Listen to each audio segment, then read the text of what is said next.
Hi ಎಲ್ರಿಗೂ ನಮಸ್ಕಾರ. ನೀವು ನೋಡ್ತಾ ಇದ್ದೀರಾ Lakshmi vlog YouTube channel. Welcome back to my channel.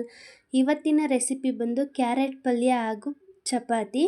Carrot ಪಲ್ಯನ ಕ್ಯಾಂಟೀನ್ ಸ್ಟೈಲ್ನಲ್ಲಿ ಹೇಗೆ ಮಾಡೋದು ಅಂತ ತಿಳಿಸ್ಕೊಡ್ತೀನಿ.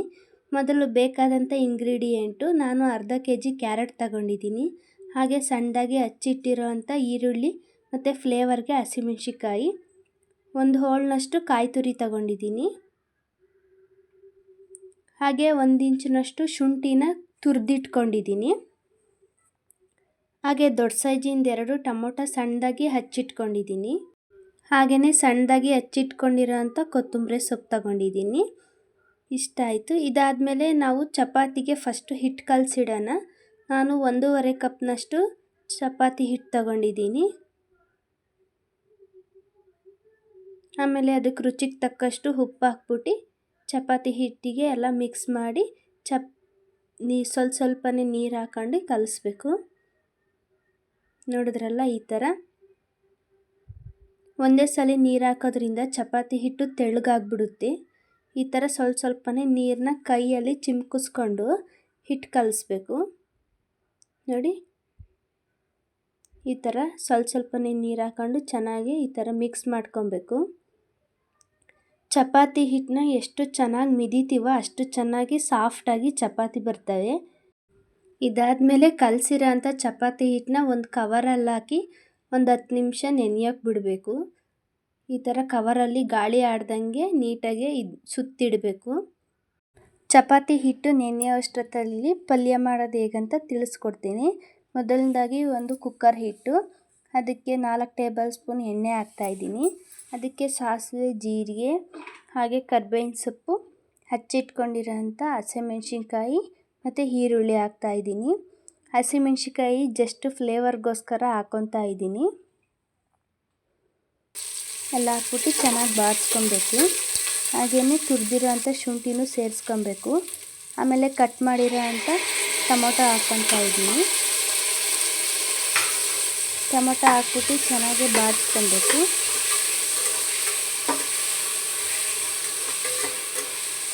ನೋಡಿದ್ರಲ್ಲ, ಈ ಥರ ಚೆನ್ನಾಗಿ ಬಾಡಿಸ್ಕೊಬೇಕು. ನೋಡಿ, ಈರುಳ್ಳಿ ಟೊಮೊಟೊ ಎಲ್ಲ ಕಲರ್ ಚೇಂಜ್ ಆದಮೇಲೆ ಅದಕ್ಕೆ ಅರ್ಧ kg ಹಚ್ಚಿಟ್ಕೊಂಡಿರೋ ಅಂಥ ಕ್ಯಾರೆಟ್ ಹಾಕ್ತಾಯಿದ್ದೀನಿ.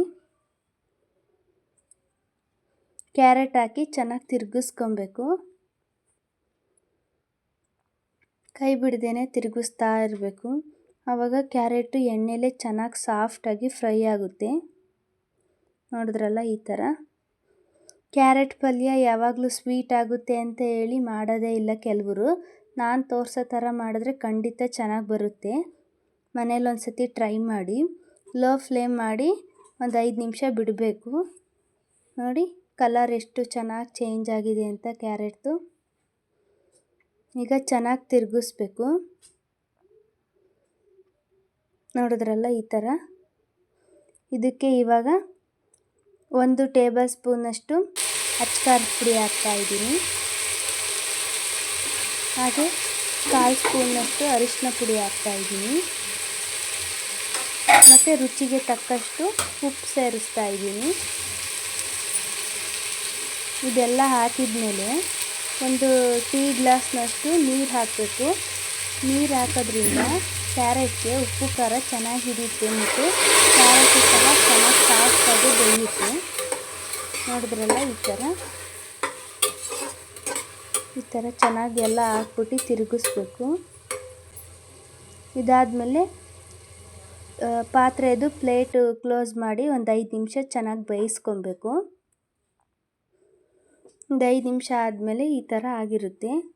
ಅದಕ್ಕೆ 1 ಕಪ್ನಷ್ಟು ಕಾಯಿ ತುರಿ ಹಾಕ್ತಾಯಿದ್ದೀನಿ. ನೋಡಿದ್ರಲ್ಲ, ಈ ಥರ. ನಾವು ಪಲ್ಯನ ಯಾವಾಗಲೂ ತಳ ದಪ್ಪ ಇರೋ ಪಾತ್ರೆಯಲ್ಲೇ ಮಾಡಬೇಕು, ಇಲ್ಲಾಂದರೆ ಪಲ್ಯ ಸೀದೋಗ್ಬಿಡುತ್ತೆ. ಬಾಣಲಿಲಿ ಅಥವಾ ಕುಕ್ಕರಲ್ಲಿ ಮಾಡ್ಕೊಬೋದು.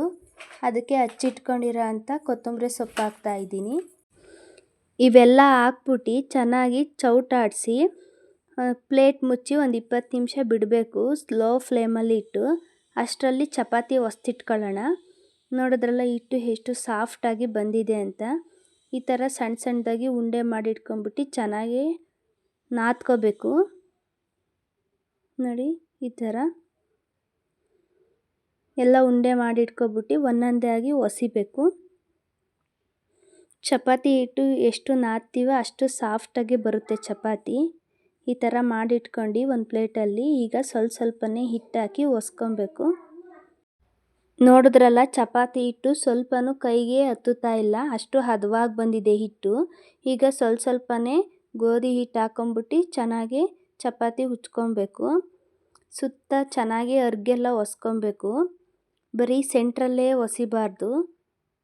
ನಾನು ತೋರಿಸ್ತಾ ಇದ್ದೀನಲ್ವ ವಿಡಿಯೋದಲ್ಲಿ, ಆ ಥರ ಒಸ್ಕೊಬೇಕು. ನೋಡಿ ಎಷ್ಟು ಚೆನ್ನಾಗಿ ಬಂದಿದೆ ಅಂತ. ಇದನ್ನು ಸೈಡಲ್ಲಿ ಒಂದು ಪ್ಲೇಟಾಗಿ ಹಾಕಿ ಇಟ್ಕೋಬೇಕು, ಹಾಕಿರೋ ಹಿಟ್ಟೆಲ್ಲ ಕಡ್ವಿ. ಮತ್ತು ಅದೇ ಥರ ಪುಡಿ ಹಾಕೊಬಿಟ್ಟು ಇನ್ನೊಂದು ಉಂಡೆ ತಗೊಂಡು ಈ ಥರ ಕೈಯಲ್ಲಿ ಮಾಡ್ಕೊಬೇಕು. ನೋಡಿ ಈ ಥರ ಮಾಡಿಬಿಟ್ಟು ಅದನ್ನು ಹಿಟ್ಟಿರೋ ಬೌಲಲ್ಲಿ ಅದ್ದಿ ಈ ಥರ ಒಸಿದ್ರೆ ತುಂಬ ಚೆನ್ನಾಗಿ ಬರುತ್ತೆ. ನಿಮಗೆ ಎಷ್ಟು ಚಪಾತಿ ಬೇಕೋ ಅಷ್ಟು ಉಂಡೆಗಳನ್ನ ಮಾಡಿ ಮೊದಲೇ ಲಟ್ಟಿಸಿ ಇಟ್ಕೊಂಡು ಆಮೇಲೆ ಸುಡೋದ್ರಿಂದ ಟೈಮು ಸೇವ್ ಆಗುತ್ತೆ ಮತ್ತು ಚಪಾತಿನೂ ಚೆನ್ನಾಗಿ ಬರುತ್ತೆ. ಅಷ್ಟರಲ್ಲಿ ಪಲ್ಯ ಲೋ ಫ್ಲೇಮಲ್ಲಿ ಇಟ್ಟಿದ್ವಲ್ಲ, ನೋಡೋಣ ಯಾವ ಥರ ಬಂದಿದೆ ಅಂತ. ನೋಡಿ ಎಷ್ಟು ಚೆನ್ನಾಗಿ ಕಲರ್ಫುಲ್ಲಾಗಿ ಪಲ್ಯ ಬಂದಿದೆ ಅಂತ. ಈಗ ಚೆಕ್ ಮಾಡಬೇಕು ಕ್ಯಾರೆಟ್ ಬೆಂದಿದೆಯೋ ಇಲ್ವೋ ಅಂತ. ನೋಡಿ ಕ್ಯಾರೆಟ್ ಎಷ್ಟು ಸಾಫ್ಟಾಗಿ ಬೆಂದಿದೆ ಅಂತ. ಈಗ ಇದು ಸರ್ವ್ ಮಾಡೋಕ್ಕೆ ರೆಡಿ ಆಗೈತೆ. ನೋಡಿ ಎಷ್ಟು ಚೆನ್ನಾಗಿ ಬಂದಿದೆ ಕ್ಯಾರೆಟ್ ಪಲ್ಯ ಅಂತ. ನೋಡಿ ಕಾಯಿ ತುರಿ, ಈರುಳ್ಳಿ ಎಲ್ಲ ತುಂಬ ಚೆನ್ನಾಗಿ ಬೆಂದಿದೆ. ಫ್ಲೇವರ್ ಅಂತೂ ತುಂಬ ಚೆನ್ನಾಗಿ ಬರ್ತಾ ಇದೆ. ಹಾಗೆಯೇ ಪಲ್ಯ ತುಂಬ ಕಲರ್ಫುಲ್ಲಾಗೂ ಇದೆ. ಈಗ ತವಾ ಇಡ್ತಾ ಇದ್ದೀನಿ. ತವಾಗೆ ಎಣ್ಣೆ ಹಚ್ಚಿ ಸ್ಟವ್ ಹಚ್ಚಿದ್ದೀನಿ. ಈಗ ನಾವು ಲಟ್ಟಿಸ್ಕೊಂಡಿರೋಂಥ ಚಪಾತಿನ ಒಂದೊಂದಾಗಿ ತವ ಮೇಲೆ ಸುಟ್ಕೊಳ್ಳೋಣ. ಈ ಥರ ಚಪಾತಿನ ಮುಂಚೆನೇ ಲಟ್ಟಿಸಿ ಆಮೇಲೆ ಸುಡೋದ್ರಿಂದ ಟೈಮು ಸೇವ್ ಆಗುತ್ತೆ, ಹಾಗೆ ಚಪಾತಿನೂ ಚೆನ್ನಾಗಿರ್ತವೆ. ಇಲ್ಲಾಂದರೆ ಒಸಿಯೋದ ಇಲ್ಲ ಸುಡೋದ ಅಂತ ಹೇಳಿ ಕನ್ಫ್ಯೂಸ್ ಆಗಿ ಚಪಾತಿನೇ ಚೆನ್ನಾಗಿ ಬರಲ್ಲ, ಆ ಥರ ಆಗಿಬಿಡುತ್ತೆ. ನೋಡಿ ಈ ಥರ ಚಪಾತಿ ಸ್ವಲ್ಪ ಬೆಂದಿದ ಮೇಲೆ ಅದ್ರ ಮೇಲೆ ಸ್ವಲ್ಪ ಎಣ್ಣೆ ಹಾಕಿ ಚಮಚದಲ್ಲಿ ಈ ಥರ ಸವರ್ಬಿಟ್ಟು ಮತ್ತೆ ತಿರುವಾಕಬೇಕು. ನೋಡಿ ಎಷ್ಟು ಚೆನ್ನಾಗಿ ಗೋಲ್ಡನ್ ಬ್ರೌನ್ ಕಲರ್ ಬಂದಿದೆ ಚಪಾತಿ ಅಂತ. ಈಗ ಅದನ್ನು ಹಾಟ್ ಬಾಕ್ಸಲ್ಲಿ ತೆಗೆದಿಡೋಣ. ಮತ್ತು ಇನ್ನೊಂದು ಸಲ ತವಾಗ ಮೇಲೆ ಸ್ವಲ್ಪ ಎಣ್ಣೆ ಹಾಕಿ, ನಾನು ತೆಂಗಿನ ನಾರು ಯೂಸ್ ಮಾಡ್ತೀನಿ ಚಪಾತಿಗೆ ತವಾಗೆ ಎಣ್ಣೆ ಹಚ್ಚೋಕ್ಕೆ. ಇವಾಗ ಮತ್ತೆ ಲಟ್ಟಿಸ್ಕೊಂಡಿರೋಂಥ ಚಪಾತಿ ತೆಗೆದು ಹಾಕ್ತಾಯಿದ್ದೀನಿ. ನೋಡಿ ಲಟ್ಟಿಸ್ಕೊಂಡಿರೋಂಥ ಚಪಾತಿ ಒಂದಕ್ಕೊಂದು ಅಂಟಿಲ್ಲ, ಬಿಡಿ ಬಿಡಿಯಾಗೈತೆ, ಅಷ್ಟು ಹದವಾಗಿ ಬಂದಿದೆ ಹಿಟ್ಟು. ನಾನು ತೋರಿಸೋ ಥರನೇ ನೀವು ಚಪಾತಿ ಹಿಟ್ಟು ಕಲಸಿ, ಆವಾಗ ತುಂಬ ಚೆನ್ನಾಗಿ ಬರುತ್ತೆ. ನೋಡಿ ಈ ಥರ ಸೂಜನ್ಗೆಲೆ ಆಡಿಸ್ತಾ ಇರಬೇಕು, ಇಲ್ಲಾಂದರೆ ಚಪಾತಿ ಸೀದೋಗೋ ಚಾನ್ಸಸ್ ಇರುತ್ತೆ. ನೋಡಿ ಎಷ್ಟು ಚೆನ್ನಾಗಿ ಬೆಂದಿದೆ ಅಂತ ಚಪಾತಿ. ಹಾಗೆಯೇ ಕ್ಯಾರೆಟ್ ಪಲ್ಯನೂ ಅಷ್ಟೇ ತುಂಬ ಟೇಸ್ಟಿಯಾಗಿದೆ. ಇದು ಕ್ಯಾಂಟೀನ್ ಸ್ಟೈಲ್ ಕ್ಯಾರೆಟ್ ಪಲ್ಯ ಅಂತಲೇ ಹೇಳ್ಬೋದು. ತುಂಬ ಚೆನ್ನಾಗಿ ಕಲರ್ಫುಲ್ಲಾಗಿ ಬಂದಿದೆ ಮತ್ತು ಸಾಫ್ಟಾಗೂ ಬೆಂದಿದೆ. ರುಚಿ ಅಂತೂ ತುಂಬ ಚೆನ್ನಾಗಿರುತ್ತೆ. ನೀವು ಇದೇ ಥರ ಮನೇಲಿ ಟ್ರೈ ಮಾಡಿ. ಮನೆಯವ್ರಿಗೆಲ್ಲ ತುಂಬ ಇಷ್ಟ ಆಗುತ್ತೆ ಈ ರೆಸಿಪಿ. ಸೊ ಇವತ್ತಿನ ರೆಸಿಪಿ ಇದಾಗಿತ್ತು. ನಿಮಗೆ ಇಷ್ಟ ಆದರೆ ಲೈಕ್ ಮಾಡಿ, ಹಾಗೆ ಸಬ್ಸ್ಕ್ರೈಬ್ ಮಾಡ್ಕೊಳ್ಳಿ. Thank you for watching video. ಮುಂದಿನ ವಿಡಿಯೋದಲ್ಲಿ ಸಿಗೋಣ.